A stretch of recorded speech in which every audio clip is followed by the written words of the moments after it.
ہم نے تفصیلی ٹی ایل پی سے 8 گھنٹے تک بات چیت کی ہے، جس میں نور اللہ قادری صاحب بھی، گنڈا پور راجہ بشارت، ظہیر صاحب اور سینیٹر اعجاز چودھری بھی شامل تھے،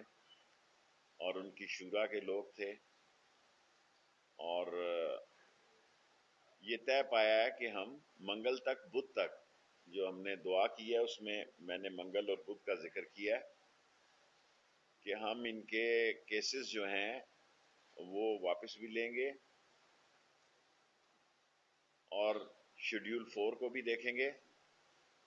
اور میں نے ان کا اعتراض تھا کہ 2 روز پہلے جو بات کی فرانس ایمبیسی کے بارے میں نے ان کے سامنے یہ دہرائی کہ پاکستان ایک دنیا کی مسلمان ملکوں کی واحد نیوکلیر سٹیٹ ہے اور اس پر عالمی دباؤ ہے، اور پاکستان کابل کے حالات کے بعد اللہ نے کرم کیا، ہماری حکومت نے ہینڈلنگ بہتر کی اور کسی قسم کی معاشی پابندیوں سے بھی محفوظ رہا۔ فیٹف میں بھی ہم ایک پوائنٹ ابھی ہمارا رہتا ہے۔ اسی طرح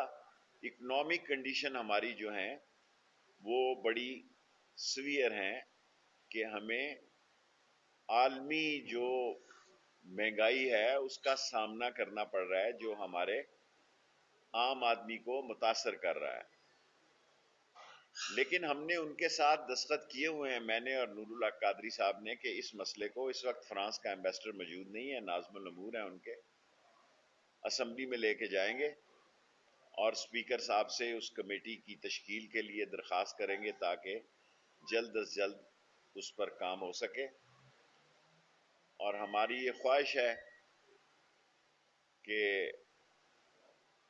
جو امن و امان کا مسئلہ ہے اس کو بہتر کیا جائے، معاملات کو بہتر کیا جائے۔ ہماری میٹنگ ان کے ساتھ کافی اچھی رہی، وہ ان کا یہ اعتراض تھا اور درست اعتراض تھا کہ 6 مہینے تک